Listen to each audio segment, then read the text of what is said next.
Okay, ladies and gentlemen, we are here on a Tuesday night.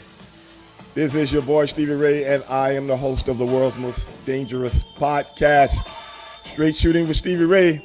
That's what we call it.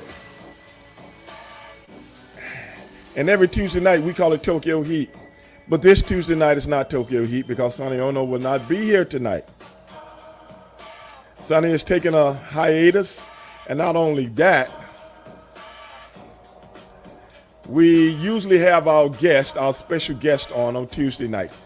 And when we have our special guest on Tuesday night, I have to make sure Sonny Ono is not here. Because I do the best interviews when he's not here. But that's nor here, that's nor there.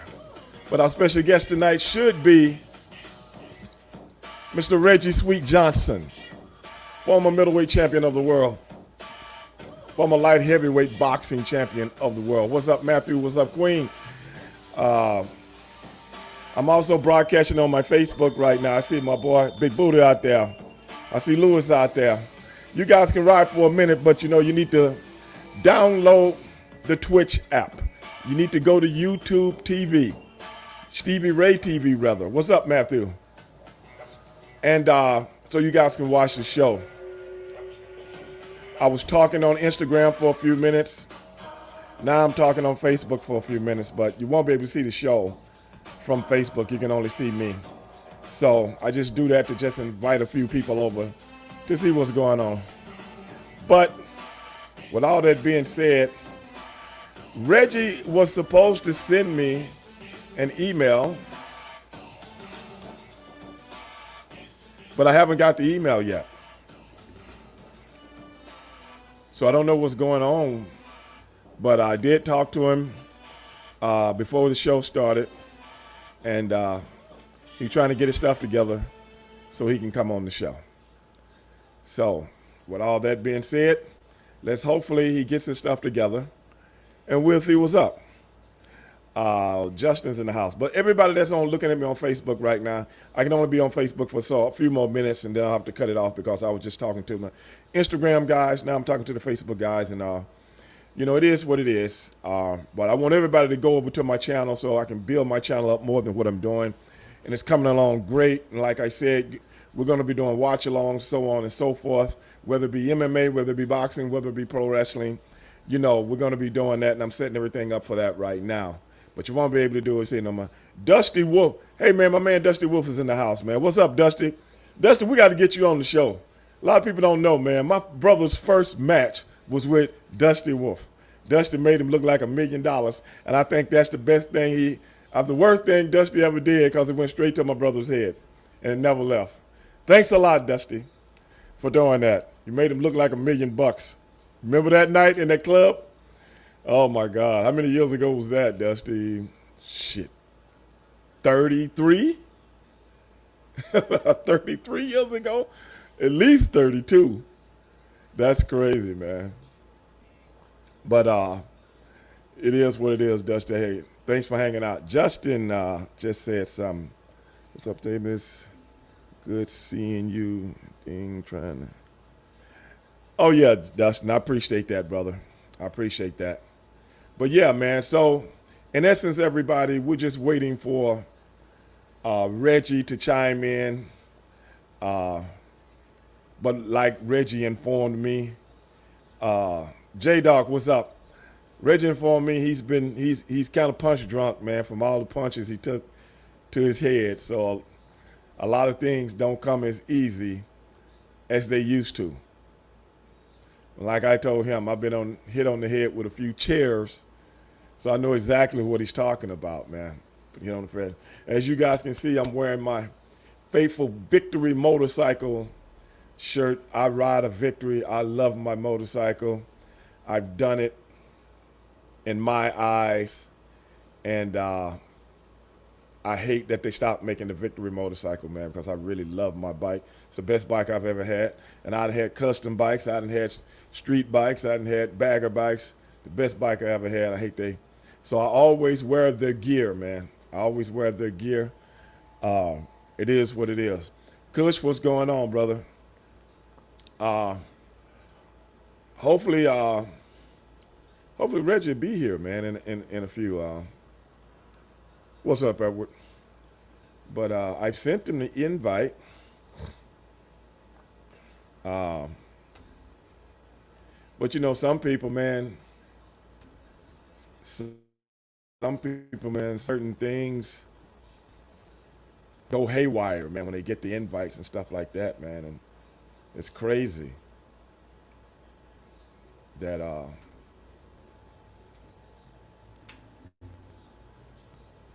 then some people, boom, they hit the button right in, man. Everything is right in. So I don't know why that is. But sometimes I use the StreamYard floor mat, so uh, when anybody sends me the StreamYard floor mat, man, it's right in. It's very easy, man. Even when I do my like a Zoom meeting and somebody say, hey, let's do a Zoom meeting. I say, no, no, no. We'll use my system StreamYard. It's much easier. So you don't have to go through all the rigmarole to get to the person and see the person and stuff like that. Very easy. Everybody should get it. Download it, man. You want to do video streaming and things like that, get the StreamYard system, man. It's much easier. Goes right in. You're not a lot of hassle. And brother, it's like 1, 2, 3. Whereas Zoom, nothing against Zoom, but man, it's too many things sometimes you have to go through to get to the streaming, sometimes. Justin, in victory, bikes are gonna be collector's items. You know what, Justin, man, them things, they done went up, man. A buddy of mine, as far as on the used market, if it's got decent miles and in good shape, bruh, they pulling a premium, man, because people know how good those bikes were. You're talking about something that's so easy to work on. Whoever designed these bikes, man, it's like reverse engineering, because they make everything so easy to work on. So easy to work on. I mean, a shade tree mechanic like myself can work on this bike, man. Where if you put a Harley beside it, nothing against Harley, but it's like working on a Ferrari compared to the Victories, how they simplified everything. And that's what I like about the bike, man. Aluminum chassis, not the iron stuff. One shock, mono shock, things like that. The bike is 500 and, oh no, it's heavier than that. A bike is almost 700 pounds, but it feels like it's 500 pounds. That's what I like about it, man.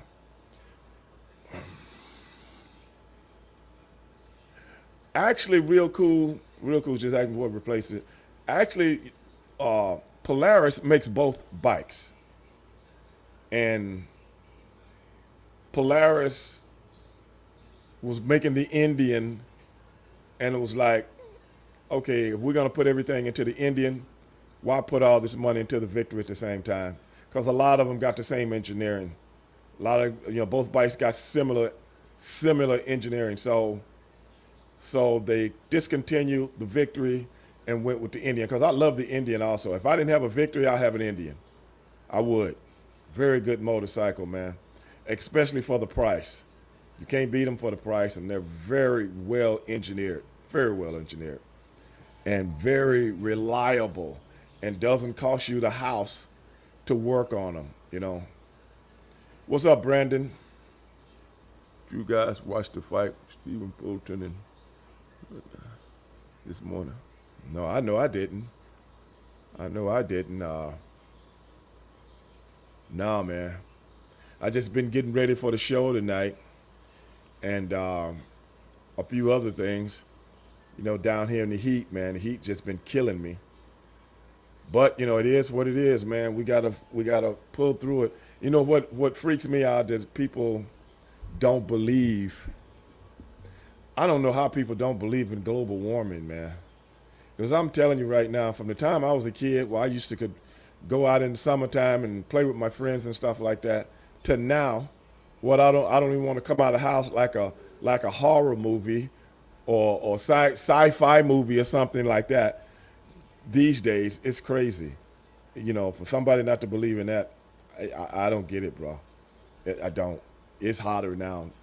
And when the news says it's a heat wave, what you think they talking about? When people dying, there's a heat wave, man. You know, I think last week, man, a couple of times, man, I got home and man, it was almost like I was dehydrated. And I had been drinking water, but it still felt like I was dehydrated, man. And I don't get dehydrated, bro. That's how hot it was. Seriously. But it is what it is, man. I'm talking to a friend of mine last week, actually my ghostwriter. And as you guys well know, I'm writing a book right now. And me and my ghostwriter go over different things on a weekly basis. And he was like, yeah, man, it's like in the high 80s right now, man. It's pretty hot. I'm like, what? High 80s? I'm like, Lord Jesus Christ. People think the high 80s, like 89, is hot. Man, get out of here, man. You know, I don't even know what he was thinking telling me that, man. It actually upset me. If you know what I'm saying. It actually upset me. 89 degrees. It's 89 up here. Apparently he ain't never been to this part of he's never been to this part of the United States of America. Where I'm at, down here in South Texas. He's never been here. Down here in South Texas, brother, it's a whole nother ball game. And we got 100% humidity. 100%. That means you can't even add any more percentage to it. It's like, okay, God say 100%, boom, I'm gonna turn up 100. Can you turn up anymore? Nah, that's it. We got 100%. If that don't get them, nothing will. Kidding me? 89 degrees. Lord have mercy, Jesus Christ. Wish it was 80. It's 89 here when it's Christmas time. It could be in the 80s sometime. Well, Santa Claus don't come around here too often. Oh, man. Baton Rouge? Hell yeah, Brandon. Same thing. Come on, man. Y'all right off the Mississippi River, too? And, we right off the Gulf. And, you guys right off the Gulf. Come on, man. The Gulf killing us, bro. Come on, man. That humidity don't play with us, man. But it is what it is, man. We got to deal with it, man. But like I said, gang, we're supposed to have Reggie Johnson on tonight. I've sent him the link and everything. Hopefully, let me go back and look.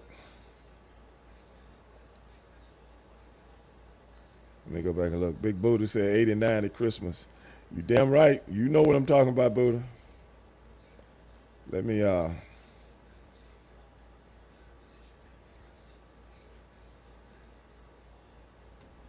I got some new features on my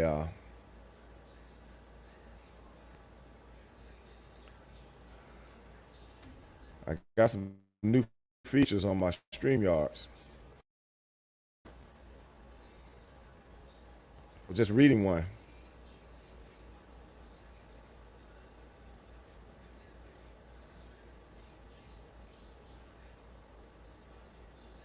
From to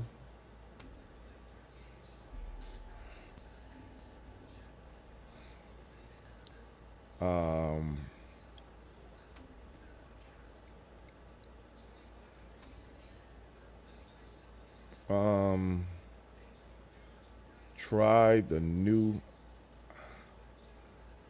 what is this? Currently available on Microsoft and Gmail.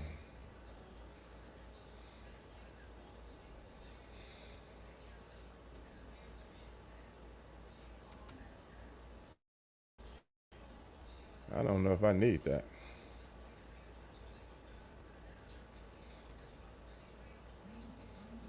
But we shall see.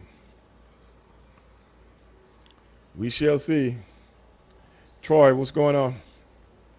But hey, man, Ruthless Aggression Sports. Hey, Stevie. Oh, yeah, we're doing Ruthless Gang Friday night. We're going to be doing those guys Friday night. I put the link up on my social media. So you guys look out for that. And We got another one tomorrow night, of which I will not mention. But we got another one tomorrow night. This is what I do on Thursdays and Fridays, man. A lot of times I do private interviews with people. If you guys want to talk to old Stevie Ray about anything in private on video, we have that set up for you guys to do that. You know, and just sit there and chop it up with your boy. As a matter of fact, we're putting together a page right now to put it out there for everybody to see it. So keep your eyes open and ears open for that. But hopefully, hey Queen, what's up? Hopefully, but like I said, we got one tomorrow, got another one Friday with the Ruthless Gang, and you see what's up. Eddie Galazzo, high taxes. Yeah, what are you gonna do? Move to Mexico? It's the way it goes. The way the mob flops. It is what it is. Now Reggie hasn't called me back. Because the reason we're having Reggie on the show, guys, because we got the big fight this weekend. Terrence Crawford and Errol Spence. And everybody's, talking about that fight. I've talked about it last night for a very good length of time, and I'm glad everybody chimed in on what we were talking about. Kush just asked me to check out Oppenheimer. Man, I still haven't had a chance to check it out yet, but I will. But I know it was filmed in that IMAX deal, and they want everybody to see it from that. But, it is what it is, man. That's a hell of a story that I've, read about so many years now about Robert Oppenheimer and how the whole ball was set in motion. How the whole ball was set in motion to build an atomic bomb. An atomic bomb, y'all. Did we really need them? Power on. Did we really need them? Okay, that's Reggie right there. Let's see what he say. See what's up. Reggie, what's up? You haven't sent it yet, right? Yeah, I sent it. You sent it to my Gmail. I don't see it on there. I didn't get, okay, hold on a second. Yeah, Hold on, let me check your email. See if this is the right email. Okay? Hold on a second. Alrighty. Maybe what you should do, send me your email, and then I email you something. No, I'm getting something else on my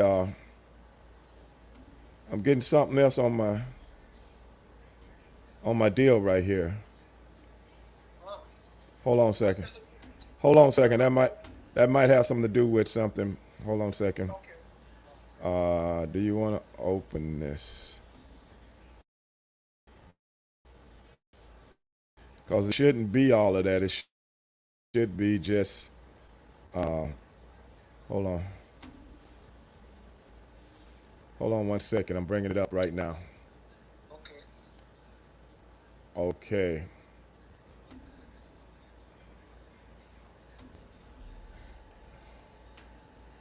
Okay. REGG Johns 9 at AOL.com. No, it's RGI. RGGI. No, RGGJ. No, wait a minute. I must get the wrong one. Then hold on. I sent you. It's REGI Reggie then Johnson 30 at gmail.com. What did you send that to my phone? Because I didn't get nothing. Yeah, I sent it to your phone. No, it didn't come through. Hold on. Okay, To the number you sent it to the number you just called? yeah, the number I'm talking to. Yeah, it didn't come through. Hold on, let me look. Yeah, see, Hold on, let me look. No, I don't have anything. Stevie Ray, WWE. Hold on, this number right here. Yeah. What's your number? 281-507-5824? Yep. Okay. See, I sent it twice. I sent it to you twice. Maybe it didn't come in. Mine didn't come in because I had hold on. Hold on. Well, we only have to text it to you. Hold on. I'm going to text it right now. See if it come out. R-E-G-I. That's it. Okay, I just text you the email address. You got it? No, it didn't come through yet. Yeah, I just sent it to you again. That's crazy. Hold on 1 second. Matter of fact, I'm gonna hang up and I'm gonna try to send it again after I hang up. Okay. All right.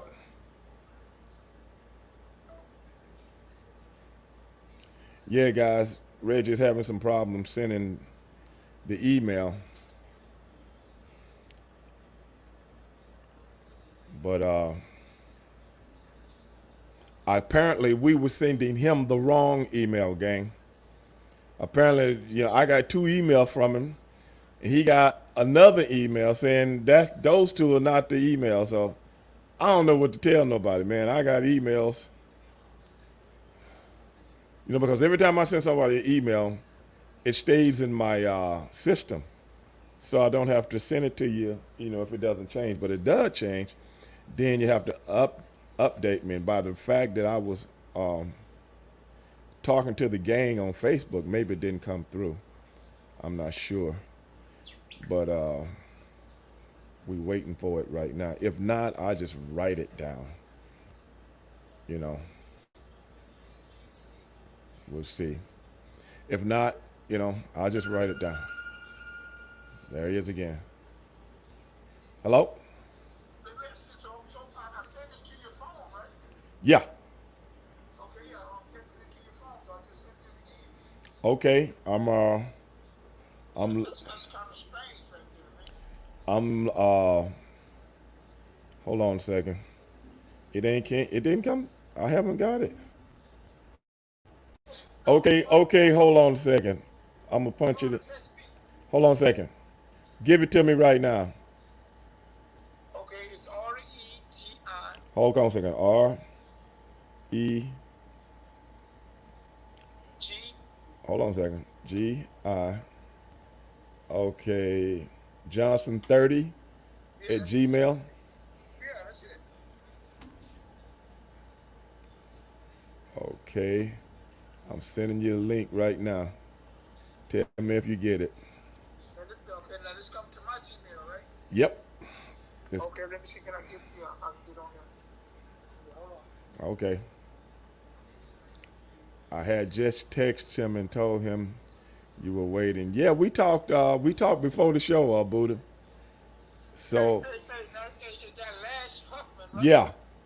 Okay, now I got it on there. Now what I do now? Send it. Well, you got to get off the phone and go to the link.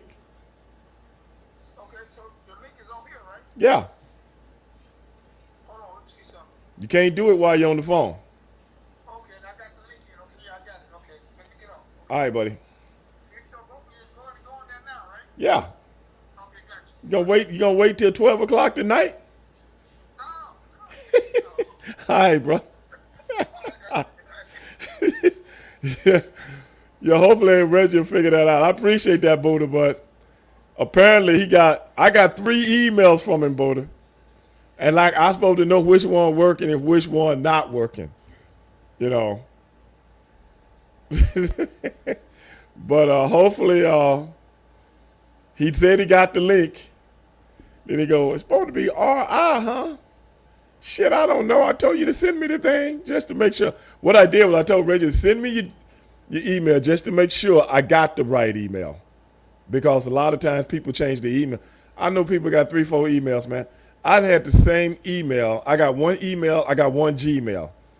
I've had the same email and Gmail since my daughter was in junior high, I think, because she the one set the stuff up for me. I remember that. I remember her setting up, putting Stevie Ray _, and I'm like, why you put the underscore? And she said, that's just to make somebody can't get something, she said. I can't even remember now. But Yeah, I had the same phone number. I had the same email. I had the same Gmail for my daughter, 28. She had to be 14, 15 then, you know what I'm saying? So however many years that is, I've had the same thing, you know, same thing. Because I don't like changing stuff, it's hard for me to remember stuff. My Gmail is, well, both of them got my name in it, you know what I'm saying? One is Stevie Ray, the other one is Ray Stevie at gmail.com. Yeah. You can message on Instagram, Stevie, to send you. Oh, yeah. But I only use social media for when I'm doing business and stuff like that. As far as wrestling stuff. Everything else is really for business outside of wrestling stuff like that. So that's what I usually do my stuff on. Reggie still ain't came through yet, man. He came through last time on the show like it wasn't nothing. Reggie still haven't figured it out. I know, man. Real cool. Stevie, did you watch those clips I sent you on IG? I don't know, man. People send me stuff on IG all the time. I can't remember which ones was it. I probably did, but people send me clips on Instagram all the time. I'm not all day long. So I can't even remember who sends them and who doesn't unless I really read it and see what's what. Because a lot of times I can't read it and see what's what. And if I do, I forget as soon as I'm not watching it anymore. So that's how that goes. But yeah, ladies and gentlemen, we want to talk about the reason we want to have Reggie on the show tonight, guys, is because, like I was telling you before Reggie called the show, like I was explaining to you guys, Terrence Crawford and Errol Spence, the two best in the world right now at 147 pounds. And they're going to fight this weekend in Vegas. Both undefeated. Both brothers trying to make history. And when is the last time Calcutta said maybe he's hiding from. No, Ronnie's doing this part. Calcutta, I was going to have Ronnie on also. But he's on his way to Vegas right now as we speak. So he couldn't come on the show. So it is what it is. But both of those guys are undefeated. And we want to hear from an expert. Not like the person like Michael Russian who was giving comments last night about things that had nothing to do with what I was talking about when you put things in perspective, okay? Because, see, when you listen to me, when I'm talking, you got to listen. You got to listen. If not, it'll go over your head. You know what I'm saying? Because I'm talking real boxing. I'm not talking that stuff you hear guys talking about in the barber shop, okay? I don't go to the barber shop. I trained myself to cut my own hair when I was 15 years old. That's money I can put in my pocket. Yeah. So if you ever looked at my hair and went, hey, man, what's wrong with that haircut? I did it with my own hands, and I ain't ashamed of it. But be that as it may, we got my dog in the house. It took him a minute to get here, but we got my dog in the house. Let's go out there and see if he's out there, y'all. Let's check his levels. There he is. There he is right there. Stevie, you should have been a comedian, man. Man, I've heard that before, man. I've heard that before. Yeah. But see, when I'm telling the truth about something, Reggie, it sounds funny, but it's really true. You know what I'm saying? Yeah. That's just the way it is. Reggie Johnson, how you doing, man? The fans been waiting on you, man. Ladies and gentlemen, we got him here. Former 160-pound champion, middleweight, former light heavyweight champion. Been in there with the best. He beat the best. He knows the best. The man talks real boxing. Reggie, what's up? Oh man, I'm doing fine, man. Life is good. Family's Yeah, good. good. Uh, yeah, man. And thank you for sharing your platform. I think I've been here before a couple of You've been times, here a but couple of times, man. it's Don't try been to a act. while. But Don't I'm try to learning act too like much. you can't. Only thing changes, you got about 5, 6, 7 emails that I don't know which one to send the thing to. You know what I'm saying? I don't know who after you. I don't know if the FBI might be after you like they after Donald Trump. I don't know. Well, You I gotta know, change. I gotta change my email address every other month. you know, State Department or something, man. You know, they might be knocking on your door. I don't know. Yeah. But Reggie, last night I did a whole show. As you well know, I'm a big boxing fan. Followed your career, followed Evander's, Ronnie, all of us guys that been right here in H Town for long, long periods of time, man. I was talking about Errol Spence, and I was talking about Crawford fight this weekend. And everybody's been asking me for the last month, who do I have in the fight? And Reggie, what I explain to people is this, and this is what I did yesterday. I'm calling this a 50-50 fight, and each guy got his own positives, and each guy got his own negatives as when you put them side by side and head to head. And it's hard for me to pull the trigger on one. And that's what I've been telling everybody. So I told everybody, I'm going to get somebody on this show. Not a Ronnie Shields who like to step around, sidestep the questions. You know what I'm saying? Watching his back pocket. You know what I'm saying? He watching his back pocket because if he say the wrong thing, I know Al Hamer gonna be calling him up. I know that. So I don't Okay. want to put him in it. So that's why I got you that's got no affiliations with anybody that's gonna tell it like it is, straight down the line. And everybody been asking me. I told him I was gonna get you. The floor is yours. Okay. Well, Stevie Ray, thank you for sharing your platform. You got a great thing that's out going to the people. Appreciate it. Especially with boxing and other sports. Uh, hey man, this is what boxing need. This is one of Right. these fights where the best is fighting the best. Right. And I just heard you say this is a 50-50. When everybody been calling me, asking me, want to interview me about this fight, I tell them what I think, the truth. I could be wrong. Anything can happen when that bell ring. But That's what true. you just but what you just said is what I tell them. Hey man, this is a 50-50 fight. But you know what? If you twist my arm and Right. say, man, you got to pick one of them. Right.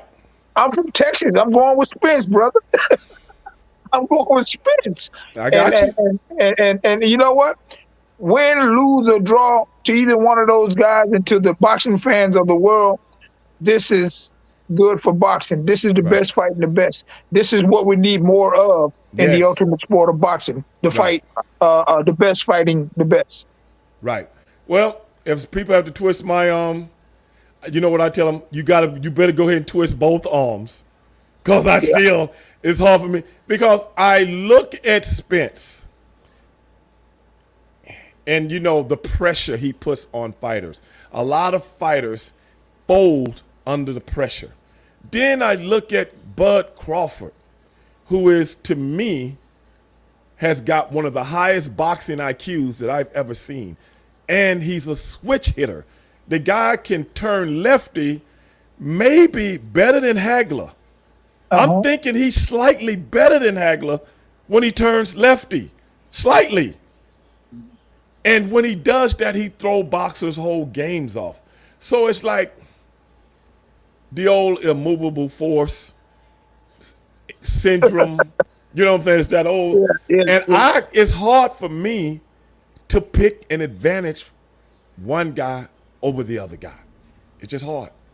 Well, Stevie Ray, and I do understand that because it's hard for me. But that's why I said you had to put a little emotions in it and say, "Hey, man, I'm from Texas. He's from Texas. If you twist my Right. arm, and I have to pick somebody, I'm going to pick the guy who's from my state.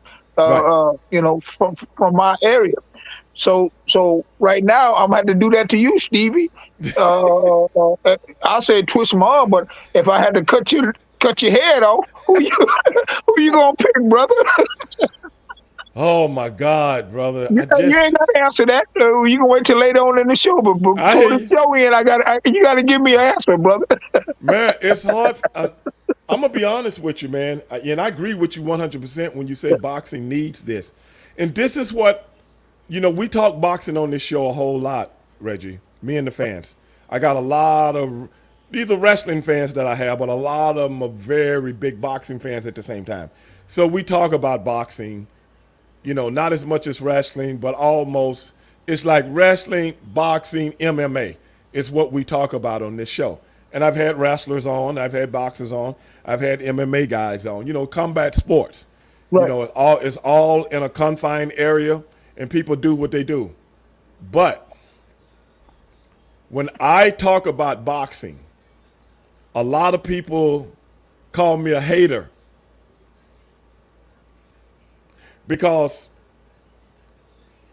I come on the show sometime and people ask me about boxing and they've asked me about Floyd Mayweather and stuff, that, and the other. So I used to, as you well know, when you used to come to Reggie used to come to the KCOH radio station and we interviewed him many times over there. And I talked, me and Ralph Cooper would go round and round about Floyd Mayweather. Okay, till one day, Reggie, his kinfolk called into the show. Uh-oh. I probably heard this before. Go ahead. You might have, but Yeah. the thing is this: I'm not hating. I'm just trying to elocute a fact from where I see it. I grew up watching boxing from a little kid in my grandfather's living room. Okay, my grandfather was a big boxing fan. He got me into boxing. I'm talking. This is in the '60s. Okay, it's late. I'm a little kid. You know what I'm saying? I'm 5, 6, 7 years old. Okay. Okay. And so I've been following boxing. A lot of people don't know. Oh, Ray Dog did a little boxing. Ray Dog did a little boxing, but I didn't, you remember the PABA? That's why I had my first amateur fight, remember? At age 12. I remember. Okay. Yeah, I remember. Well, I was Okay. a few years before you. But I just I couldn't, from where I lived in South Park, going back and forth, and I was a football guy. I was a football, basketball guy. Those were my first loves. Football, basketball, auto racing. But I always loved boxing also.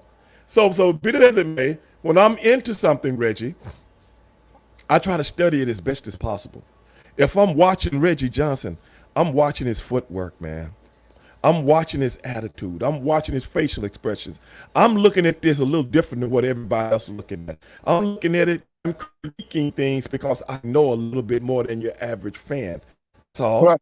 Right. Judging, I'm not criticizing stuff. Like, I just want to see what is Reggie doing to be successful, or what is Reggie doing and the other guys getting the better of him. I want to know that. I could be wrong. I want to know, looking at it from that perspective. That's what I'm saying.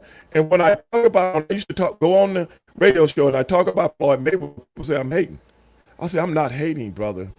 The thing is, I always say, die up at a time when HBO had stopped pushing the African American fighter.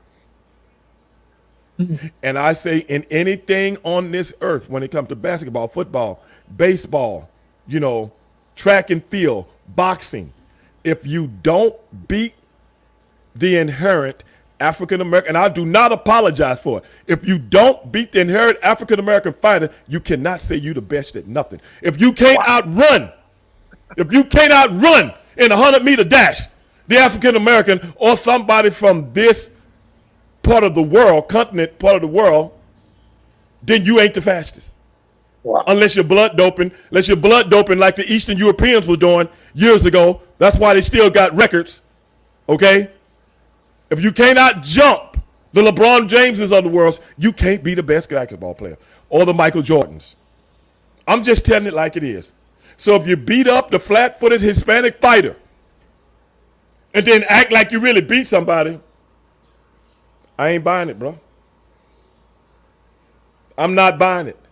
Because if that's the case, I would love to see what did Mikey Garcia do when they put him in front of Errol Spence. He looked like a straight jabroni. That's what I'm talking about. What did the other Garcia, Danny Garcia, what did he look like? Wait a minute, my man froze up. Okay. Did I freeze on you? Yeah, Okay, one, but you came in on the other one. That's all right. okay. Go ahead. You see, if you see what I'm saying. So that is why I say anybody can pad their record.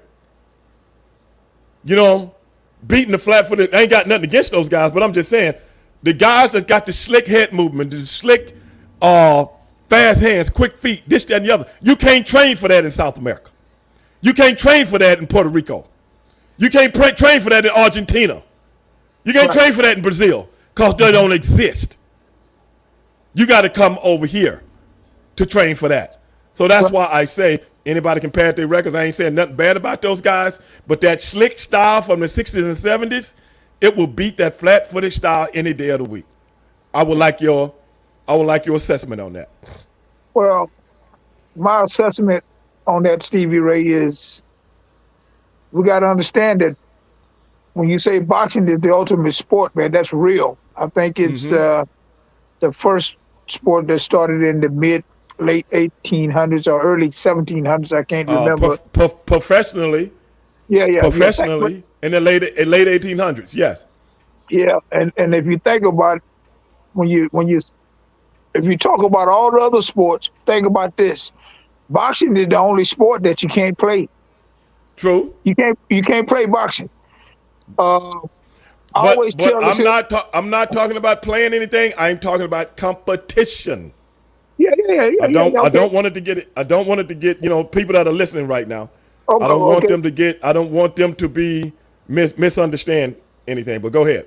Okay, but I'm glad you said that. Okay, because maybe I was a little off when you said the competition. One of the things you have to understand, Reggie Johnson is one of the only guys that beat Don King in court. So once again, boxing is also a business too. But you and Larry Holmes? I think Larry Holmes got out. Yeah. I said I'm one of them. I'm not saying I'm the only one. No, I know you. I just said you said one of. The only other one I know is Larry Holmes. Okay, yeah, Larry Holmes. Okay. But one of the things that we gotta understand, man, boxing started in the late 1700s, early 1800s, and it started with the mob.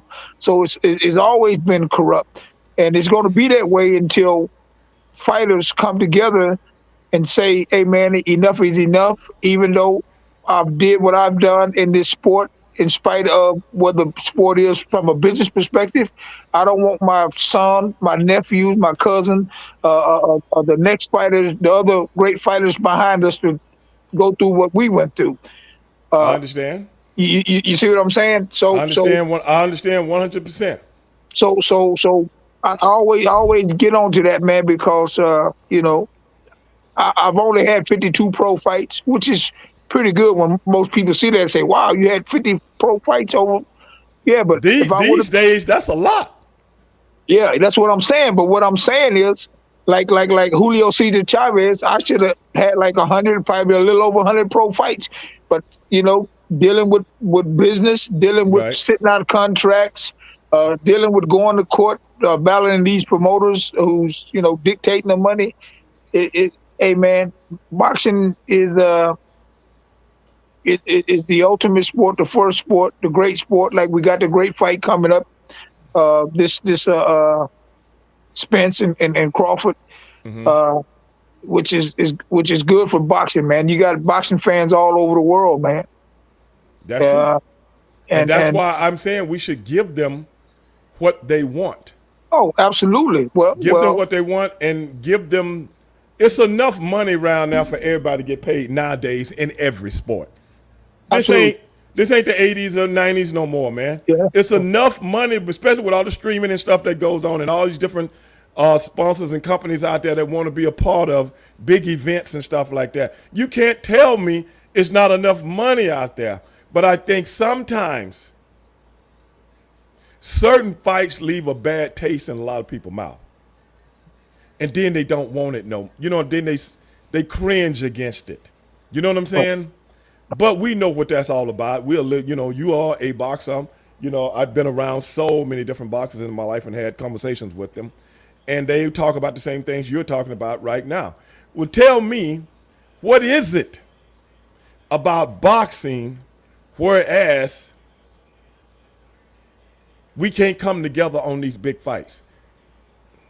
Okay, Is it is it the promotions? Is it the cable companies? Is it the different federations? What's the deal? well, what you gotta explain to me when you say, well, we can't come together on these big fights. I mean, I'm kind of confused with what you're saying. No, it's You said we can't come I'm together. saying like if I was there helping promote, you know what I'm saying?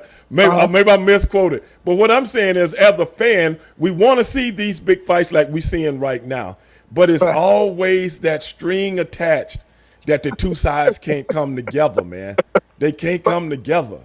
But when you on here saying the two sides, people think you talking about the fighters. But this is what I I'm gonna get know, this. but that's why you here to explain it. Oh no, let me explain it. I got the answer Okay. to that. Okay. See, fighters don't dictate who they really fight. I know Think this. about it. When you go get an attorney, they sign paperwork with you for them to do what's in your best interest. Right. Trust me, an attorney gonna always do what's in his best interest. And I'm not saying that he's not. I'm not saying that he's not going to help you, but he's gonna do what's in his best interest. And Right. and that's what the promoters. That's what promoters do. Right. And Right. I mean, and I'm not saying nothing negative about I know what you're saying. a attorney, but what I'm trying to say, when you said the fighters this, the fighters that, the fighters don't dictate who they fight. You know, A I've had this promoter gonna do what's in conversation. his best interest. I've had this conversation with people on Yeah. social media so many times because fans just don't know. And the first Right. thing they do is start talking about the fight. Oh, he's scared, this, that, and the other. And I try to tell people that has never done anything physical in their lives, because 99%, and I say 99% of the people in this world has never done anything physical in their life, like having a real fight. Yeah. Okay? So when it comes to people trying to call other people scared, and I'm like, if you got common sense, bat sense, and the bat can't even see where it's going in the daytime. That's why it runs into stuff. How Well- do you become a top-notch fighter in this world by being afraid of another human being? How does that happen? Well. See, it's not being afraid or being scared. We all get nervous in a lot of things that we do. You're gonna be nervous, but when That's that in any bell sport. rings, yeah, in any sport, you're gonna be nervous. And if you're not nervous, it's like you're not human. Especially What when I- you get in what I the want- ultimate sport. What I'm talking about is people saying one fighter is afraid of another. How do you be afraid and I ain't never lost a fight? I know, but it's easy for someone to say that who's not doing that. Well, I'm just saying, this is what I'm trying to explain to people. Look, I'm trying to tell them, look at what you're saying. Right. You know, when I get up in the morning, man, and I get out of my bed and I go in the bathroom and relieve myself, and then I look in the mirror before I wash my face, you know what I say to myself? Ain't no punk in this guy that I'm looking at. None. Right. Ain't no punk in this. Right. So I don't know what that feels like. So when people say that, it's like, you know, they're giving a false sense of security. You know what I'm saying? They think boxing is like two guys, like on the movie 3 O'Clock High. You ever seen that movie 3 O'Clock High? No, I haven't seen that. You need to. What a big bad bully told the dude at 3 o'clock, I'm gonna kick your ass, and he looking at the clock all day long trying to get out of the fight. Hey, Stevie, but you just, hey, what you just said something, man. Listen to this, Stevie. Okay. When you mentioned something about being gay and fighting, what about the guy who was world champion? He was gay and he was whooping people's ass. But I didn't say nothing. I didn't say nothing about being gay. I said being scared. Okay, no, but what I'm saying, a man is still a man. But even though that man was gay, he still got in there. And this guy, he was world champion for a minute. Well, that's another misconception that people have.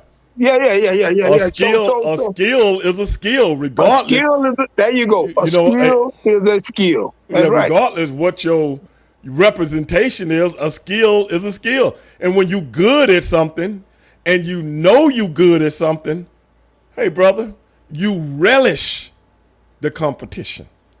And you know what? They got a lot of married people where the woman is the boss.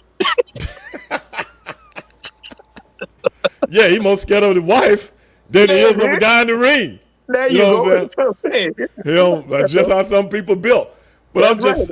Yeah, yeah. I'm just saying though, this misconception of, when what got me to this part of the conversation is when over the last few years they've been trying to make this fight and make this fight, and something comes down, and a lot of people don't know, like you just got through explaining, that the fighters don't really have nothing to do with the negotiations that are going on.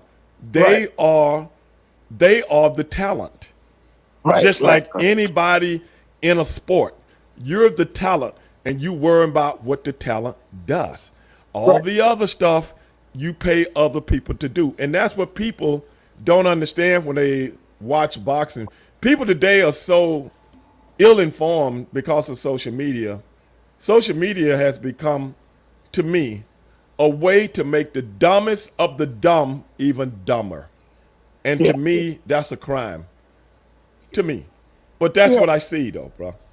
And that's a crime on one hand, that's the negative part of the social website. But think Right. about the positive end of it. So that's just like a human being, a boxer, a man, a football player, a wrestler, a, Right. a model. They can come from a negative perspective of how they address business, how they address life itself, and then there's a positive way to address life, and that's why that old saying I'll never forget and I live by it because Mr. Carter used to say it all the time: treat people the way you want to be treated. Yeah. Yeah, yeah, yeah, yeah. I don't know too many people want to get their teeth knocked out. I don't know too many people want to get beat up by their husband or the wife beating up the wife. Or I don't know too many kids want to get whooping when they do something wrong. Think about that, man. That's real talk. That's real talk right there, man. That's Treat people the 100% way you true. want to be treated, man. Life is easy if you can stick to that. Right. I'm not gonna have you working for me for free because I know you got bills, you got you know Right. Right. kids, you got wife, you got things you got to take care of in your life too. So, Right. and until people focus on that, man, we're gonna always have problems in life. And uh, uh oh, we better get back to boxing, man. Right. We better. Cal Cutter just said, prime example in Rocky 5. The fighter wants to compete, but it was the promoter that doesn't want to see the fight yet. That's how it goes, Calcutta. Rocky, Sylvester Stallone wrote a lot of realism in certain things.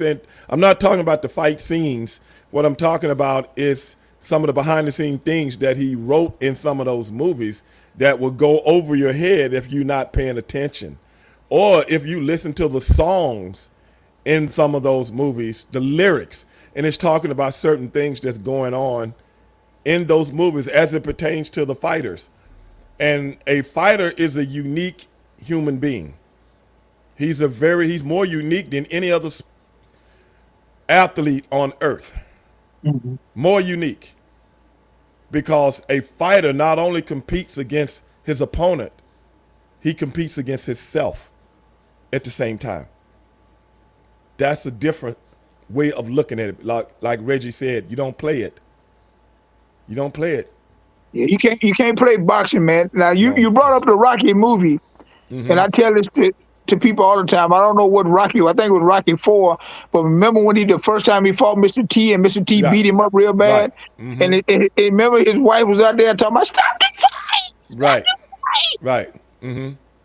And then this comedian was telling the story, and then the comedian said, "Well, you should have stopped making love to him. You know he had that big fight coming up."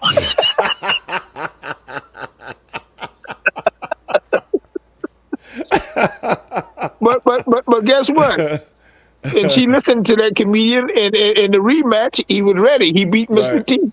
You got to be Right. disciplined, man. That's what I'm Yeah. trying to. You got to be focused, and you got to be disciplined. And when I got to that level of fighting for belts and world titles and the biggest money I ever made, even though I was smart, man. I did training camps. I went in the mountains. Had to get away from your kids, your family, everybody. Because when that bell rang, ain't now one of them gonna be swinging for you. Now, when you went it, where did you do most of your training for some of your big fights? Oh, Big Bear, California was it? Okay. Yeah, Big Bear. A lot of my world title fights, I went up in the mountains, got away from California because I lived there, Right. had a home there. But yeah, up in the mountains, man. Big Bear, California. Now, isn't that what Terrence Crawford is training at right now? I have no idea. I don't know. Okay. I He thought he might was be, training in Big Bear. but I know it was a lot of fighters. I know when they first started going up there, that was like in the 90s. Right. I started going up there. Yeah. Right. And Crawford and Spence, this Crawford and Spence fight, I can't remember. I was looking at the programming leading up to the fight, but I thought Crawford was training in Big Bear. I'm not 100% sure about that. Well, But there you may was, be right. We but probably Spence, keep Google that and find out. Yeah. right. Check that out for me, Calcutta. Calcutta, check it out for me. Okay. Uh, Spence was training in this heat, bro. Yeah. They showed him training right in Texas in the heat, bro. Well, And I guess if you can survive this heat, something in the ring is nothing. well, what you he probably needed this heat for part of his training. When you're down here, think about the weather here, how hot it is here, how much I don't know if he had a problem making the weight. You know what I'm saying? Well, Brandon just said, I think Crawford, he said he think he's training in Colorado Springs. That's another altitude area. Oh yeah. That's Well, where I know. that's where the Olympic Training Center is. Oh yeah, that's where I was. Yeah. I know about that. Yeah. Right. Yeah. That's in the Yeah. Colorado Springs, right? Yeah. You can get through that, bro. Woo, you can get through And anything, man. this is a good time to be there because it's summer now. Uh-huh. But man, I don't see how a lot of fighters can do that when it's a lot of them, I know that how they can do it because they was raised and had that in the city. We don't Right. get that down here in Houston, but No. I can't really stand. A couple of times I had to do it, but I don't really like training in that cold like that. Right. I don't like the altitude, man. I remember it wasn't the first time I wrestled there. But one time I wrestled there, man. Once the match was over, brother, I could barely walk. No, Because but you know what? There's no oxygen, man. I know, but you I know couldn't what? breathe. What's that? You know why you can't breathe? Why you think I loved it up there? Because when I first got up there, I went through that for like about a week, 2 weeks. But once you get in shape up there, you come down. Hey man, you ain't gonna get tired of nothing. Right. That altitude is good. But see, you probably was I going had there just like got in. days before I'm the just there fight. for one. That's I'm what I'm just there saying. for That's the- why. Right. Yeah, that's why. That's why. Oh, I know why. Yeah. I know why. Wow. I know why. Yeah. I heard know why. about it, Reggie. I had heard about it. Uh-huh. But this was the first time I experienced it. I Yeah, was yeah. like, Lord Jesus. And guess what? The match was outside. Ooh. Well, okay. It was Yeah. outside in like a baseball stadium. Uh-huh. Like the baseball where they play baseball at. Yeah, the baseball So it was arena. Right. So it was outside. You know what I'm saying? And I had wrestled in Denver once before, but it was inside. And the inside with all the air conditioning and all that, a little different. You know what I'm saying? But outside, when you're breathing nothing but real air, oh Right. my God, I was like, Lord Jesus Christ, man. But if a guy like you said, you train up there for a couple of weeks and then your red corpuscles get immaculated to that thin air, then Right. you okay. Hey, when I came down from Big Bear the first time I went up there, it was amazing because we was in Vegas, we was on a golf course running, and Chato had to tell me, Reggie, that's enough, man. The fight coming up, bro. I couldn't. I wasn't tired. I couldn't. My breathing. Hey, man, when you get in shape up there, and you're right, those first 5 days, the first week up there, Right. it's gonna be hard for you. But when you start oh man, when you come down, Yeah. hey, all you gotta do is look at the James Toney fight. Okay. I did Big Bear training camp for that fight, my first world title fight in 1991. Yeah. I'm gonna have to Google that one. I remember it, Yeah, but I don't yeah, remember it verbatim. And Wow. the way I fought James Toney, and just look at that fight and you just see it. Hey, I could have won another 12 rounds. You was in that kind of shape. I'm telling you, man, when you train up there, that high altitude and come down, and I was up there probably for what, about 2.5 months, Mm-hmm. and we running, we doing all the training up there. You got away from everybody. Well, Big Bear's like a whole city up in the mountains, Right, but right. yeah, but, hey man, but let me tell you something. Hey man, you probably could, you feel like you can run 100 miles, man. Yeah, yeah, I remember back when I was a kid in the 1968 Olympics, and all those records fell in the 1968 Olympics because Mexico is altitude also. right, right, right, And this was the first time the Olympic athletes trained in altitude before they went to competition in right, right. altitude. And That's right. that's why all those records fell. Yeah, Because yeah, there was some different human beings that landed in Mexico. You know what I'm that's saying? right. That's They right. land Bob Beamon jumped 29 feet. And the guy had never jumped more than 25, 26. And Right, in, right. in one meet, this joker damn near jumped out the pit. Yeah, yeah. Hey man, hey, 19 9 in the 200 meter. I mean, 19 8 with no competition. What the hell would he have ran with some competition? that's right. We're Yeah, talking about 50 years ago, man. 19 Jim Hines from right here in Houston, Texas, yeah, run 9 9 yeah. 100 Hey, meters. hey, you And know something back else, in them Stevie? days, you got to realize, back in them days, wasn't no nutrition. The bologna sandwiches and peanut butter and jelly sandwiches, man. That ain't Yeah, no real yeah, training. Come on, yeah. bro. They Hey, was I'm gonna ready. tell you something else about that What's that? altitude. When you first get up there, man, a lot of guys was like having problems uh, uh, uh sleeping up there, and they, Really? they be they be waking up, but like I said, when you up there for like about 5, 7, 10 days, and you training up there, it don't, hey, bro. And like when I fought James Tony in Vegas, we came down. Wasn't that far from Vegas, because it was in California. Right. Bro, I was running on the golf thing, what's called Chacho had my late chief trainer Chacho Robles like, Reggie, no, no, no, man, you can't. We don't the fight this week, man. We can't be running all the miles or keep running. But it's like I could. All you gotta do is watch that fight. Look how Right. tired James Tony was, and look at me. Yeah, yeah, yeah. Oh, And hey, that's that high altitude, man. I love, right. hey, man, training up there. Yeah, yeah, Yeah, man. That's Utah is like that. Big Bear is like that. All of Colorado is like that. And I think parts of New Mexico. I think parts of New Mexico is like that also. yeah. They gotta That have that high altitude region, in New that Mexico. region of the United States right there. You Yeah, know what I'm yeah, saying? yeah. From Colorado, even uh I think even Wyoming. I Mhm. think even Wyoming got some areas like that too. Yeah, But these are a yeah. lot of areas I've gone to, and you can feel the difference in those areas than you do in any other parts of the United States of America. And Yeah. I've experienced that too in Colorado Springs at the Olympic Training Center when I was on the U.S. boxing team. When I leave Houston and go up there, and man, that first 7 to 10 days is kind of Uh, hard. Brandon just asked a question. Said, "Is it true James Toney blew up in weight between fights?" Well, it's true that a lot of fighters did that. Nah, I heard Not that. only James Tony, Roberto Duran was having to lose like 50, 60 pounds, to get Yeah, down to the weight but class. you got to realize Sugar Ray them in that fight when he beat Sugar Ray. You got to realize Sugar Ray them won an instant rematch. And Roberto said, "Hey, now I'm out here macking these gals, dog.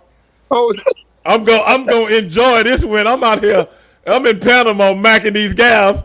And then he get the call like, "Hey, man, you got a couple of weeks to get ready for a fight." yeah, yeah, yeah, yeah. Hey, yeah, yeah. I think Sugar Ray them pulled a fast one on him, dog. Well, wait a minute. Sugar Ray and Duran, they fought 3 times, didn't they? Oh, Two but or three.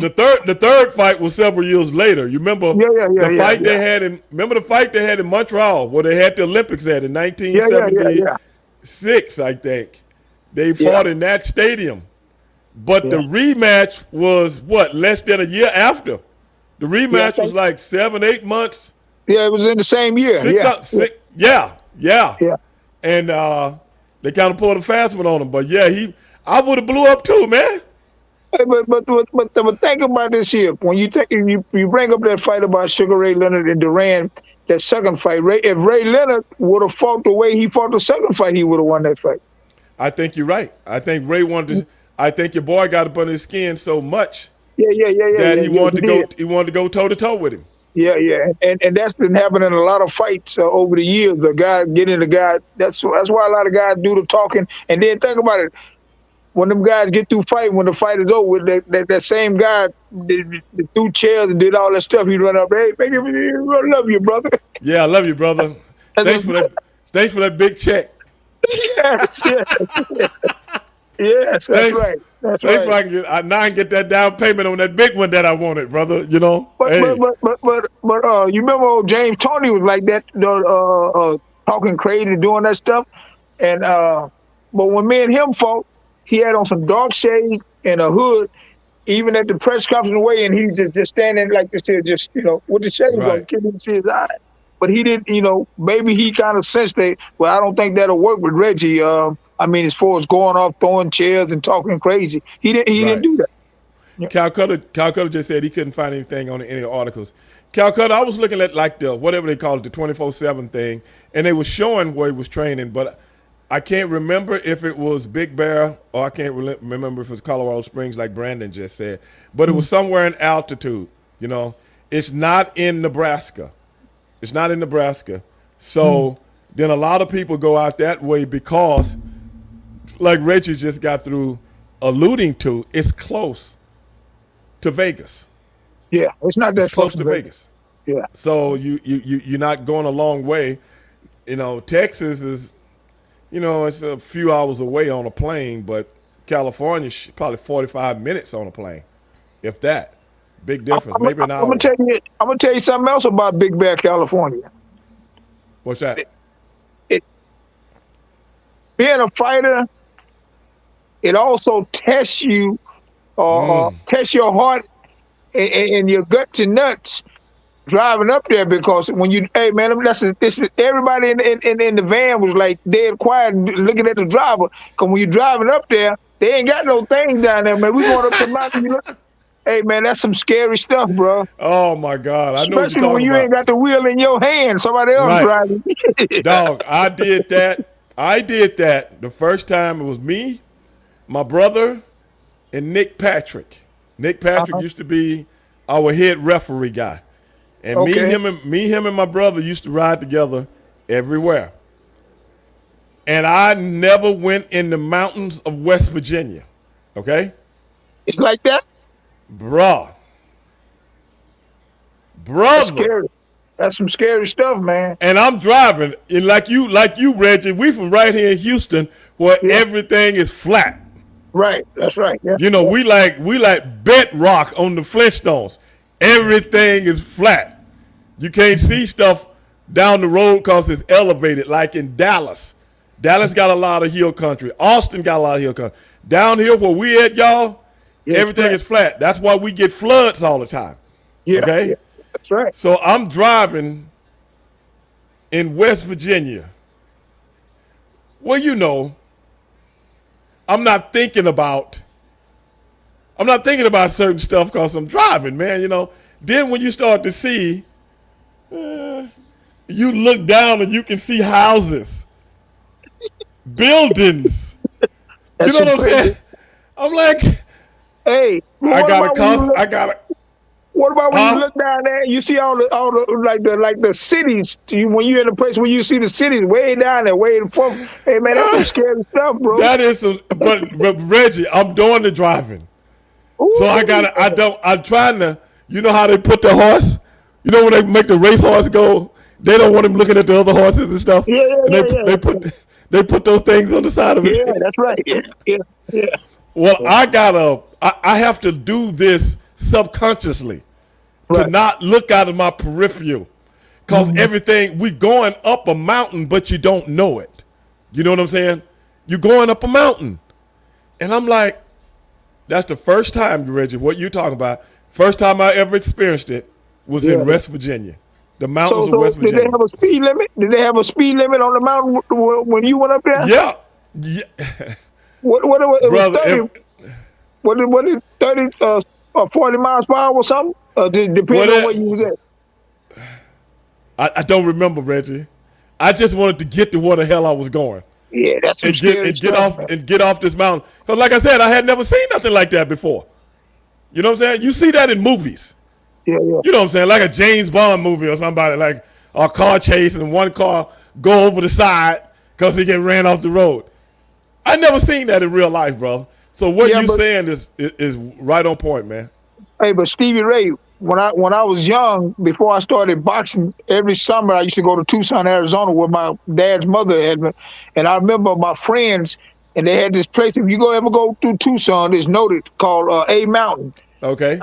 I was a kid. Me and him walked all the way up to the top of that mountain. It was about 3 or 4 of us, little kids. And until this day, my grandmother, she's deceased now, but she never knew that, you know. But I Right. remember one time it's called A Mountain where cars can go up there and park and look at the whole, Right. look down. But yeah, we used to walk up there. I did it about 2 or 3 times. Really. Yeah. Man. But I would never do that in this day and time. I mean, you do crazy stuff when you're a kid, but I Right. mean, I couldn't do that now. I remember when I was a kid, man. It was this tree, man, behind my grandfather's house that I wanted to climb to the very top of that tree, like a pine tree.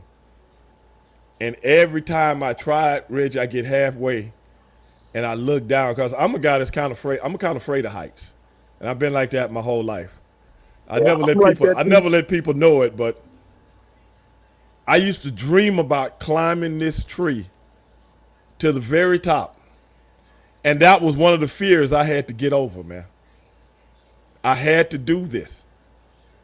And I tried it several times. Then one day I was like, okay, I'm going to do it. And I got on that tree, man. And I didn't stop this time. And I kept going till I got all the way to the top of that tree. And I could see where my grandfather and them stay. I could see where everybody. And I'm trying to get over a fear, man. Yeah, yeah. And do you know, Reggie, to this day, I did it, but I still never got over that fear, man. Yeah, because hey man, that's not But I had to do it. It was like I yeah, say, it's kind of like a boxer's a you against you thing. You know what I'm saying? When you in that ring, right, how much are you willing to defy? right. You know, you got some guys that are willing to go to the brink of death. You know what I'm saying? And that's a fear that they got to get over. Yeah, yeah, yeah. You know, You're right. in that ring. And that was something I've always been like that. When I feared something, I try to tackle it. Because I don't like being afraid, man. I don't But, but like it. but I can kind of like tell a story. I understand what you're saying because I started flying on planes when I was real young. I used to go fly from Houston to Tucson. That's where my grandmother, my Right. dad's mother, had moved.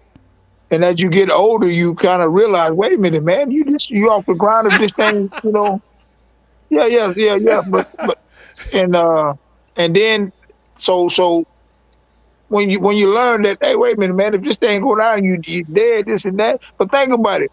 When I was 16, when I made the U.S. team, Sweden, Germany, Denmark, Japan, Bangkok, Thailand, man, we went a lot of different places. Right. And I was so uneasy on those planes. But think about it. Boxing, my love for boxing overrid that. So I had to do it. Yeah. Right. Well, Rick just asked a question, man. My boy Rick. He just asked the 7 losses on Reggie. They all were close except for the Roy. In fact, 4 of them by decision. To 1 to Tony, 2 to Castro, 1 to Tarver. Did you feel robbed in those 4 fights? And how good was Roy? That's what my boy Rick just asked. Well, I always tell people that I have 7 losses on my record. I Right. always tell them that 4 of those losses are political losses. Uh, Would you like to tell us which four it was?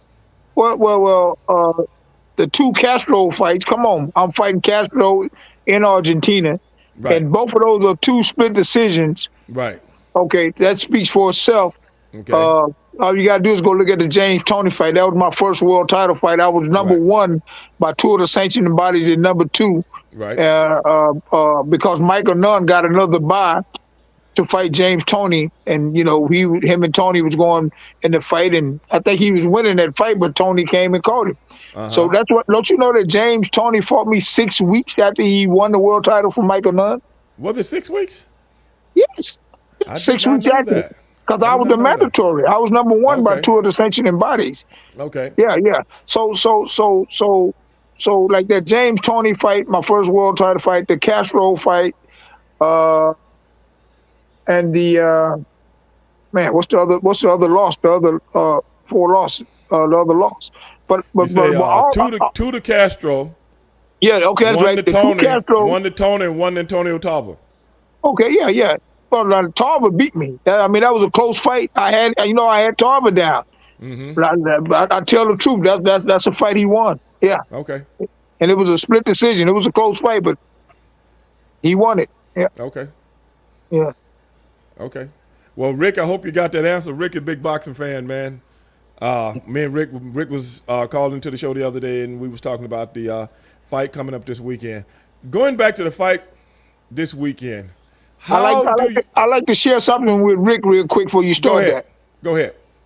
Tell Rick I'm 56 years old. He watching the show. He looking at you okay. right now. Okay, Rick, I I'm ain't got to 56. tell him, because if I had to tell him, he'll never get told. I want you to Rick. tell him. Rick, I'm 56 years old. I never had anything foreign in my body, not even a beer.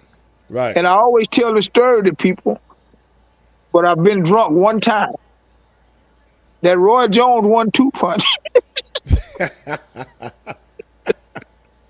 Hey, hey man, and like a lot of people say, well, man, who hit the hardest?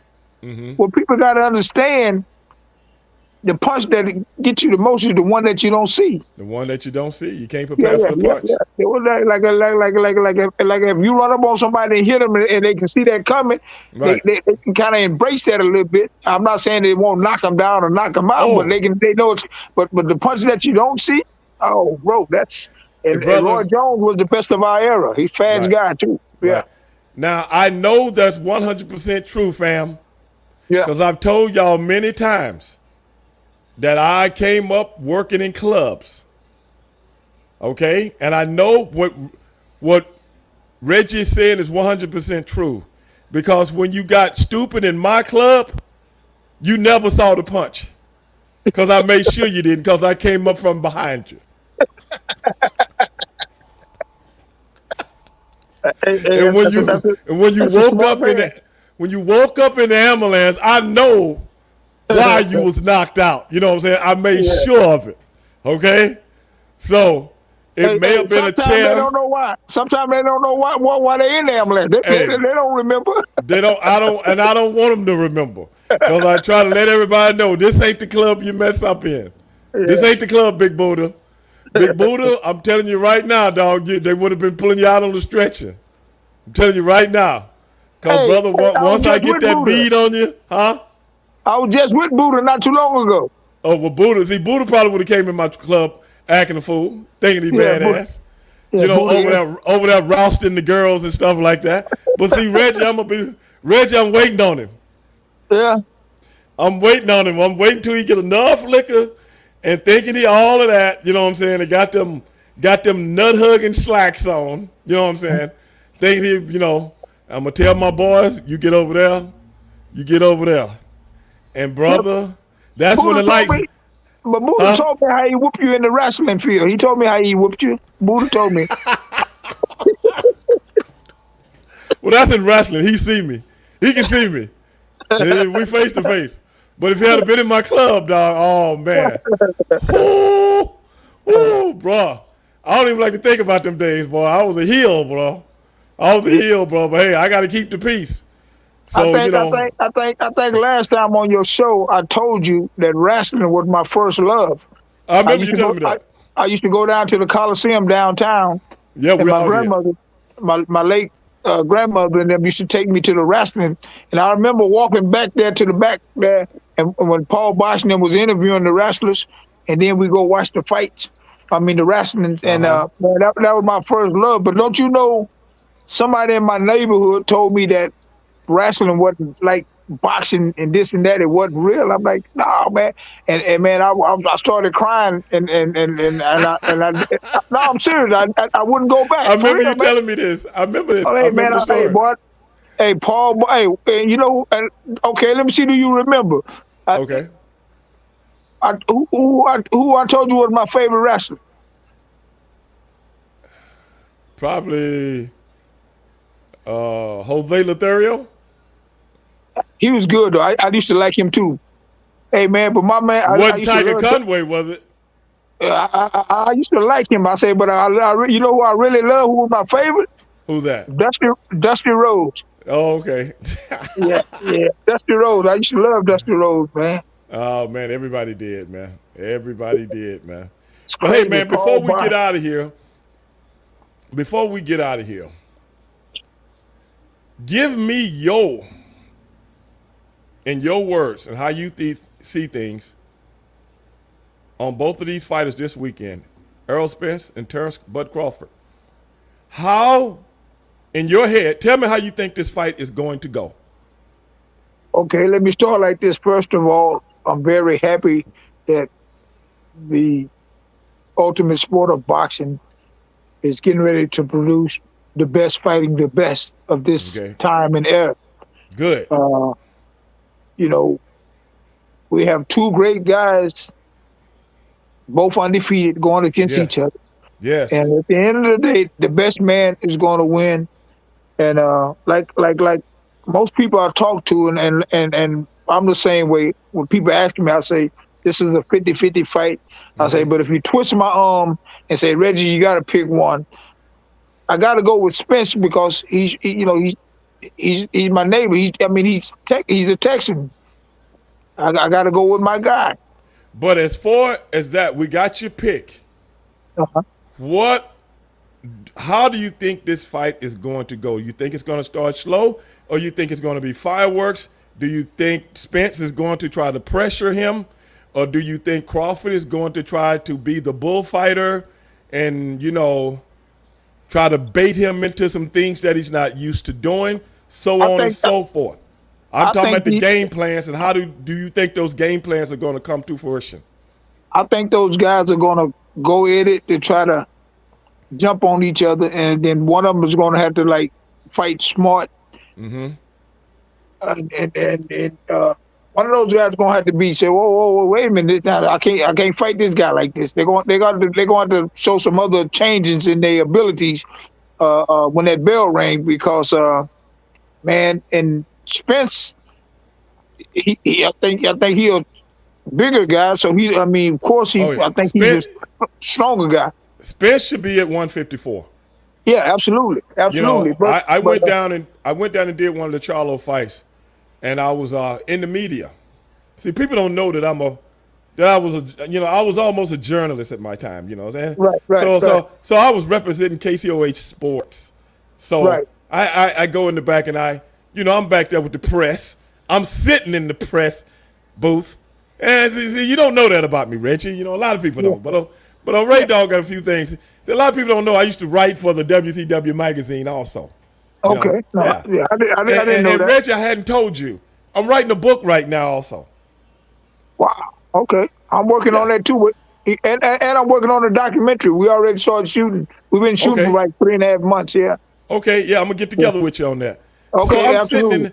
I'm sitting in the press area, and I'm asking Charlo about, I think my question was to Charlo, what was some of the expert tutelage? I probably didn't put it in those words, but what I asked him was, what kind of adjustments did Ronnie Shields give you in the middle rounds?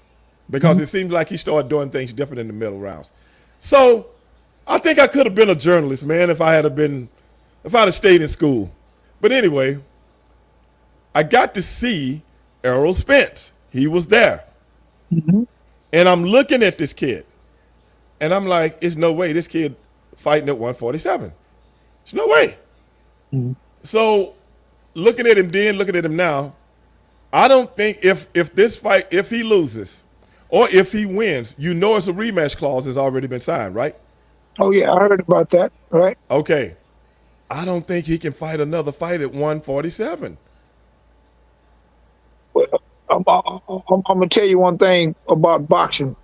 When the guys are fighting on this level, they'll make that weight, bro. The money. I know he will. But what I'm saying, Yeah. I don't think this guy's body, and you know how this works, Reggie. I don't think his body wants to be 147 anymore. Yeah. I think even win, lose, or draw. I think after this fight, if he continue to move on fighting, he's gonna move up. Okay.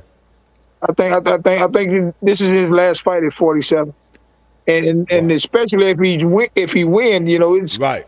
why would he go back to 47? I mean, yeah, it's time to. I think this is his last fight at 147. Well, before we leave, I got to ask you one more fight also. Okay. And I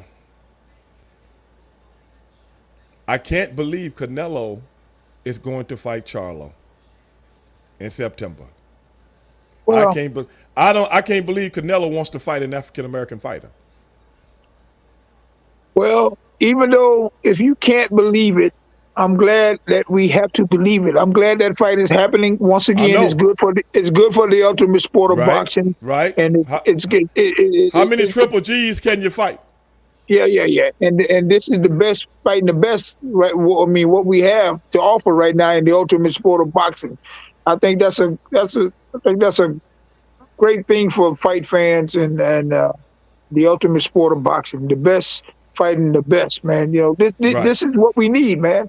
But think about if you go way back way back, but I mean just the years that I came up, like when Ali and think even before Ali, Sugar Ray Rob. Come on, man. They got fighters in Sugar Ray Robinson and Jake LaMotta fought how many times? 5 or 6 times? Five or six, something like that. But I mean, the best fought the best, and whoever was the best, they fought each other. They gave the fans what they wanted. But nowadays, people don't see it like that because, like I say, the fight fan now is so superficial. The fight fan now looks at boxing the same way he does professional wrestling. Yeah. You know what I'm saying? He doesn't look at it with any credence of knowledge. He's just looking at the optics, and I think that's sad in a lot of ways. I think that's sad. But be that as it may, you know what you know. You're an expert on what you talk about, and you walk it like you talk it, and that's why we like having you on the show, bro. Oh man, and thank you for sharing your platform, man. And I watch you all the time, and what you got going is, what. This is what we need, man. We need to be heard. We need to be able to be a part of what we pretty much created, the ultimate sport of boxing. That's right, brother. Like I tell people, man, I love boxing, man, and I just hate it. Went through some of the things that it's gone through because it's a gentleman's sport. Mm-hmm. It's a gentleman's sport, and I've tried to explain that to my listeners so many times. I said I've been to 3 things I wanted to do when I was a little bitty boy, maybe 4 things, and I got to do them all. I've gotten to live out every dream I've ever wanted to do in my life. One was to go to a Super Bowl. Another one was to go to the Indy 500. Another one was to go to the Daytona 500. Wow. And the 4th one was to go to a heavyweight boxing match, title fight. And I've been able to live all of them. So which heavyweight title fight? Lennox Lewis and Evander Holyfield. Oh man, that was a great one. They only fought once, right, or twice? They fought twice. This was in the Thomas and Mack Center. Okay. Yeah. It's in the Thomas and Mack Center, right down from MGM. Okay. Yeah. And what I tell people is this: I've been to big MMA fights.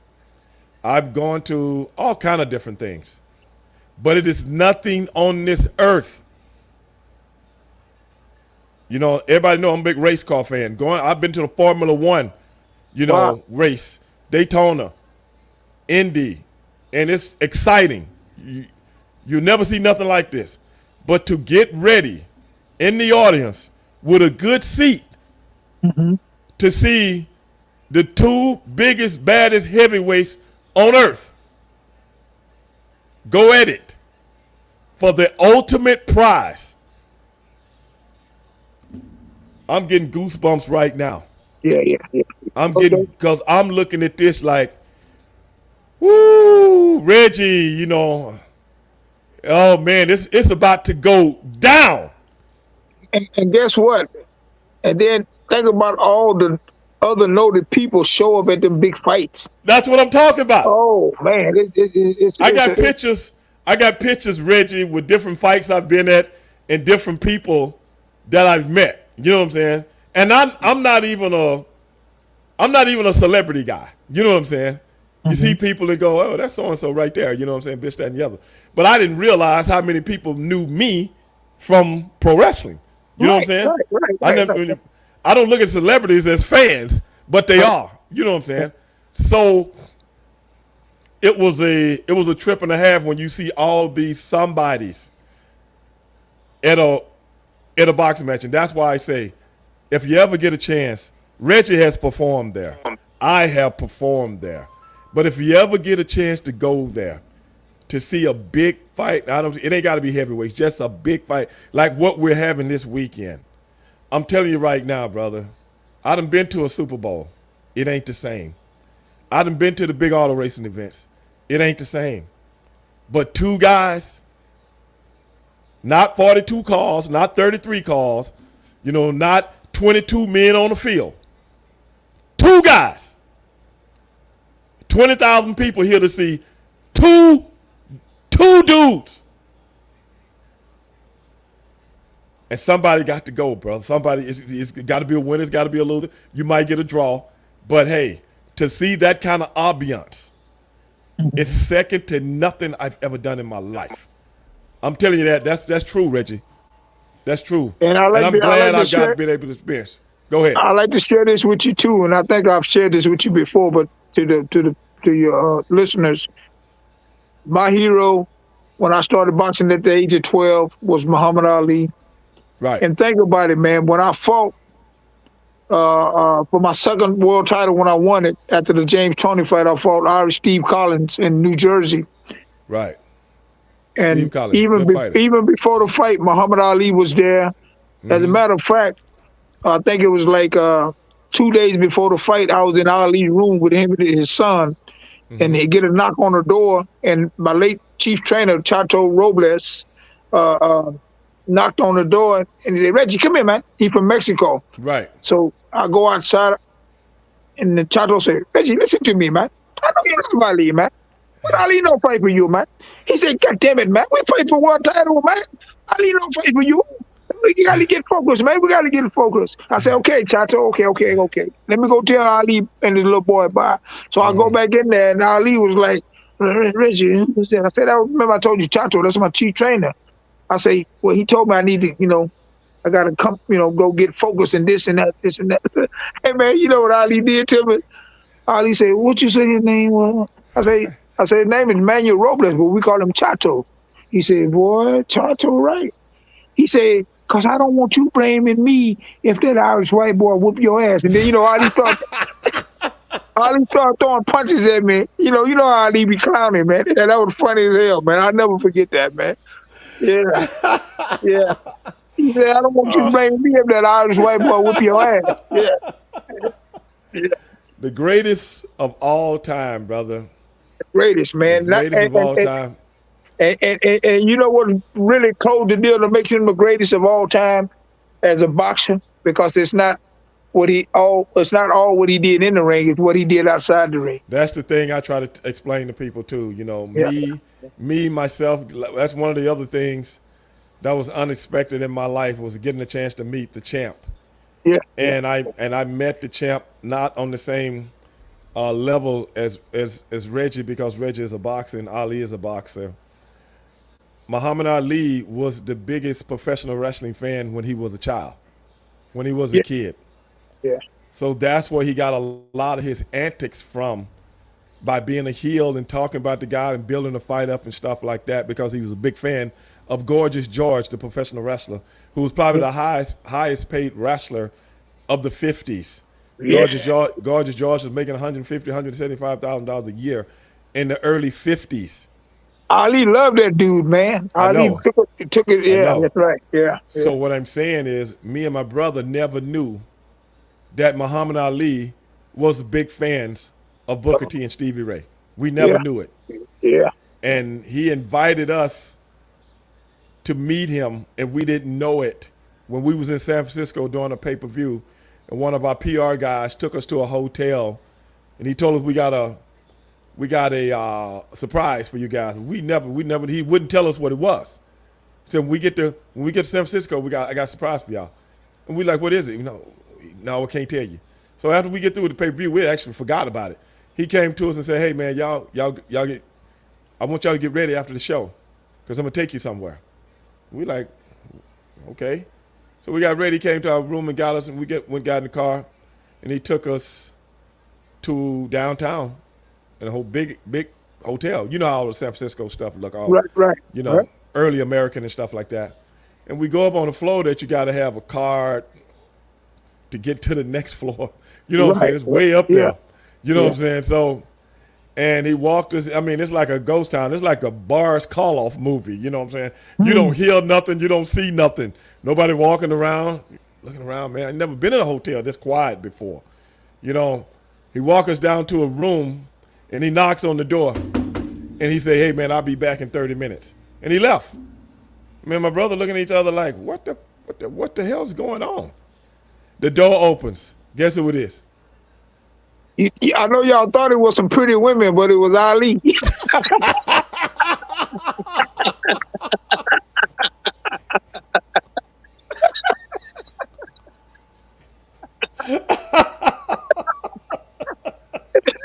was Muhammad Ali, man. Oh man, it was Ali, dog, and he was like, "Come on in, man." Oh my God, man. We sit there and we talked. And he's a big fan, man. We didn't know this, bro. My God, brother, meeting the champ was like, that was the highlight of my life. Yeah. Yeah. That was the highlight of my life, bro. You know 'Cause how I'm I like, got real close with Ali? what's that? You remember? Do you remember Lloyd Wells? I remember Lord, yeah. That's how I got real close. Cause Judge called me one day, and he was like crying. I said, Judge, what's up? I said, slow down, Judge. Wait a minute, relax, man, relax. I said, Judge, what's wrong? He said, Mama Bird died. I said, who? He's talking about Mama Bird. That was Muhammad Ali's mother. Oh, okay. And he was in a situation where he was. I said, don't worry about it, Judge. Hold on. I said, I'll come over there and see you. Give me a couple hours. And I went over there, and man, he was crying. He was messed up because he's trying to really. That's when Judge was like, he's up in age and stuff. Right. But anyway, me and him flew to Louisville, Kentucky, to Ali's mother's funeral. And we was there like 3-4 days. Ali drove us and showed us where he grew up, the house he was raised in, and all that stuff, man. Wow. Yeah. Lloyd Wells. You remember Lloyd Wells was responsible for bringing Ali to the Dome.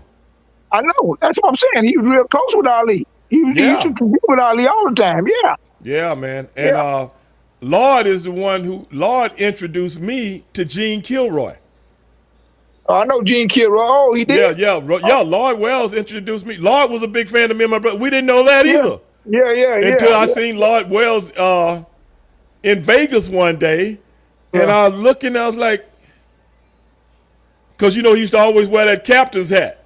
That's right. He had the He used captain's to always hat. wear that captain's hat. Yeah, and I yeah. go, Lloyd Wells? And he go, yeah, man, what's up? And I was like, oh, man, what you? I'm looking around, he like standing in the middle like a zillion people. I'm like, man, what you doing? He's like, I'm here for something. I can't remember. And he's like, I'm waiting for my buddy, Gene Kilroy. I didn't know who Gene Kilroy was at the time. You know what I'm saying?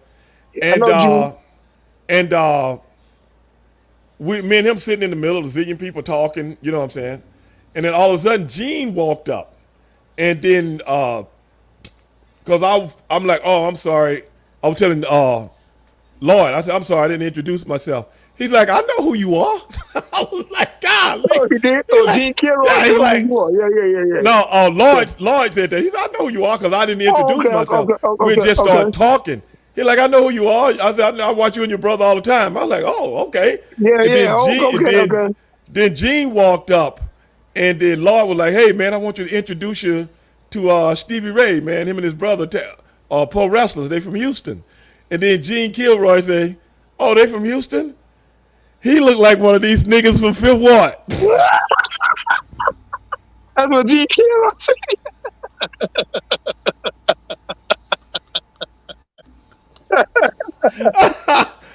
I was like, okay, I don't know who Gene Kilroy. I'm like, you dog, the South Park damn near came out of me. I'm like, hey, man, these two dudes, they fucking with me? You know what I'm saying? Yeah. Then he was like, hey, man, I'm just kidding with you, man, blah, blah, blah. And then Lloyd was like, he just messing with you. He used to come to Fifth Ward with Judge all the time. I remember he used to be here all the time. Gene Kilroy used to come here. I know, but see, I didn't know all this till after I'd have met him. You see what I'm saying? So I mean, the first time I meet you and you call me a nigga right in my face, man? Yeah. Man, I'm like, they laughing. They sitting there laughing. Then they were like, no. But after that, me and Gene was cool as hell. I could call him because I would go to Vegas sometime when I was off just to watch a fight. You know what I'm saying? Or just to, my buddies them used to be out there drag racing, go out there to watch. You know, I've got some time. And I would call Gene. He'd get me a room in MGM every time, bro. Okay. Oh, yeah, he took care of me, man. Because he used to take, he was the, what was his position at the MGM? He was like one of the executive hosts. Right. He was an executive host. So what he would ask me to do, this is how we got cool. He would ask me, because he got these big wheelers that's got all the money and stuff. Okay. And we in town to do wrestling shows, pay-per-views at the MGM Grand. We used to always go there to do Halloween Havoc. Okay. Well, a lot of these big high rollers are in town with their kids to come watch the wrestling show. Whoa, yeah. Okay. But see, in pro wrestling, you can't do like you can in boxing and stuff like that. Have private sessions with somebody want to meet Reggie Johnson. You know what I'm saying? Because he cool with the promoter. You know what I'm saying? And Reggie go down and take pictures with him or take pictures with his family and stuff like that. Right. Well, in pro wrestling, that's unheard of. You can't do that. Because we all work for the company. You know what I'm saying? Yeah. We don't work for a promoter. So Gene would ask me, can I get some guys together to come do a private deal for some of the high rollers? And so I would go ask certain guys, hey, man, I got this going on. Can you come do this for me? You see what I'm saying? Yeah, he'd take us to this private room with all these Arab sheiks and big millionaire guys and this, that, and the other. Got their kids there and they want to take, they don't want to stand in the line like regular folks. You know what I'm saying? Right. And get pictures and autographs and stuff like that. So I would do that for him and he would hook me up with anything I wanted, bro. That's how we became cool. Man, this is crazy. We talking about Lloyd Wells and all these, and I don't even know if he's still living, man. I hope he's still living. I haven't talked to him so long. Gene? Yeah, Kilroy. Yeah. Buddy of mine was doing a documentary a couple of years ago, and he said he spoke with Gene. He was doing a documentary on your boy Lloyd Wells. Yeah. And, I know about that. Yeah, I know about that. Yeah. He said he spoke with him, Gene Kilroy, when he put the documentary together. Yeah. But that was a few years ago. I don't know about now. That was a few years ago. I remember that. Yeah, I remember when he was doing a documentary. Yeah, I think that was the last time I talked to him too. Around that time. Yeah. Right. Wow. And I can't even remember where he was living. He's still living in Vegas. He's still in Vegas? Yep. Okay, yeah, I'll find him then. I'm gonna look him up and find him. Yeah, he was executive host at the MGM, bro. Yeah. He the one that took care of all the high rollers. Yeah. I mean, you know that restaurant in the MGM called the Brown Derby? Yeah. Brother, if I want to get I've been there Huh? with him before. I've been there with him Right. before. He just gave us hotels and all that stuff. Oh Yeah, I man, know. Yeah, I didn't do nothing but call G and say, G, man, I want to go to Brown Derby. yeah, yeah. Hey man, just ask for so and so when you get down there. All That's right, right. Yeah, yeah, bro. Hey, boy, hey man, it ain't nothing like living like the elite, Reggie. yeah. I know it. I know it. Yeah, I know it. Yeah, It ain't hey man. nothing like it, bro. Hey, Woo, hey man. That man had a lot of power in Vegas. boy. Yeah, he had a lot of power in Vegas. I know. Woo, Yeah, he can man, call to get anything done in Vegas. brother. I got some more stories, but I can't tell them on. I can't tell them on the show. Oh yeah, I know. But we got to get together and go have lunch so you can tell me. Oh, most definitely, bro. Yeah, Most yeah, definitely, man. yeah, People man. just don't know. We tell a lot of stories on this show, guys. But I always tell y'all, it's certain stories I gotta take to my grave. I can share Yeah, them with yeah, my buddy like Reggie, but I can't share them with y'all, man. But yeah, yeah, yeah. some of the things, things like Reggie and I, hey, brother, goes along with the territory. Hey, I don't know if he put it out there yet, but I've been doing a lot of podcasts. Have you did Willie D podcast yet? No, I haven't. Oh man, yeah, Did yeah. you do it? I've done it. Yeah, not too long ago. It's been probably about a month ago. But he Okay. haven't put it. Now he got a lot of stuff, but he ain't. I mean, I don't think Oh, he showed it yet. he got in the Yeah, but can? yeah, he got it in the can. Yeah, Okay, yeah, okay. He yeah, probably yeah. showed he'll read. That's probably why I haven't seen it. And what you He probably, call doing the podcast too? I did his about 2 or 3 times, but I just recently did it about 3 weeks ago, a month ago. who's Termite that? Watkins. Termite Termite got a Watkins. podcast? Yeah, he been having it. It's on my page. It's on my Facebook page. Is he I sent it what's to he you. talking about? He talking about boxing? Yeah. Him and a partner. Yeah, him and this guy got this nice podcast, man. I think I've done it for him 2 or 3 times, but I just recently did that too, about a month and a half, 2 months ago. Yeah, Okay, cool, man. Cool, man. I send that to you because I got that. Yeah, Okay, okay, yeah. okay. Okay, well, everybody, we're going to get ready to get out of here, man. I see the Facebook gang, they still tagging along. But like I tell you guys, man, go over to Twitch, Stevie Ray TV, or go over to YouTube, Stevie Ray TV, and you guys can see the show. We got, former light heavyweight champion, former middleweight champion, Reggie Johnson on the show today, and he was just giving us some of his insight as it pertains to the sweet science of pugilism. And that's what we do here. We have the best of the best on. We chop it up with the best of the best because knowledge is the name of the game. And game knows game. And champions know champions at the end of the day. And I think everybody can relate to that. But Reggie, we're going to get ready to get out of here, dog. But I appreciate you coming by. Every time a big boxing match is coming on, we're going to holler at you to come on to give us some insight. Oh, okay, absolutely, man. Okay? I love it, man. And I like to share one more thing with your What's that? followers because I've been knowing this here probably a couple years, 2, 3 years. But think about all the years I've been boxing and I didn't know this. I'm the first guy from Houston to win a world title. Power on. You know what? Preparing. I heard that somewhere. Connected. Yeah, I'm the first, but I didn't even know that.